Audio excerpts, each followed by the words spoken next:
Vous l'aurez remarqué, depuis quelque temps, les médias s'intéressent de plus en plus à l'agriculture. Nous, paysans un jour, vous, pollueurs et empoisonneurs, le lendemain. Des artistes de variété, des acteurs de cinéma, des propriétaires de journaux milliardaires et marchands de steaks végétaux, des animateurs ou animatrices de télé-réalité, deviennent soudainement les ambassadeurs et les promoteurs d'un métier qu'ils n'ont jamais pratiqué. En utilisant le prisme des médias, et surtout celui de la télévision, ils font passer auprès du plus grand nombre un message orienté qui prône bien souvent un changement de modèle inadaptable et inadapté aux réalités économiques, sociales et territoriales de l'agriculture.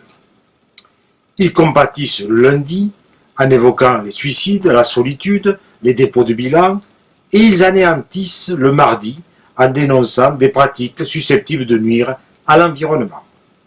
Ce double discours, qui consiste à vendre alternativement le rêve et la peur, n'est pas le reflet de l'agriculture française.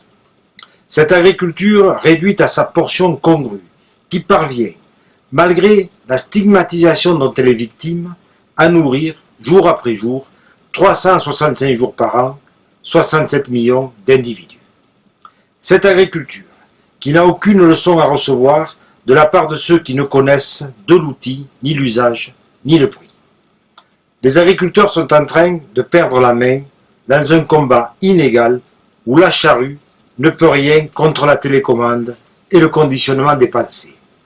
En dénigrant nos producteurs, pour obéir à certaines idéologies politiquement correctes, le discours qui consiste à vouloir changer de paradigme sans tenir compte des exigences démographiques risque d'impacter à très court terme l'équilibre alimentaire de notre pays.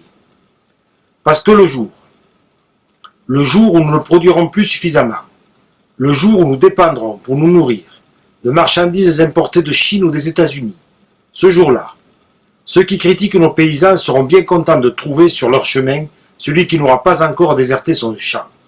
Le monde rural, tel que nous l'avons connu, avec des enfants qui couraient dans l'odeur des foins coupés, avec des paysans qui discutaient sous la lumière jaune des cuisines de campagne, avec des gens qui retournaient leur assiette pour manger le fromage à la fin du repas et se servaient du manche de la fourchette pour remuer le café, c'est celui où beaucoup voudraient s'installer parce qu'ils l'ont idéalisé.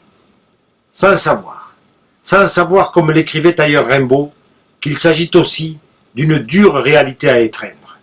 Sans savoir, car au bout du compte, ils ne savent pas grand-chose, qu'un pays disparaît quand les vrais paysans, je dis bien les vrais paysans, s'en vont, quand les machines s'arrêtent, quand la terre se tait.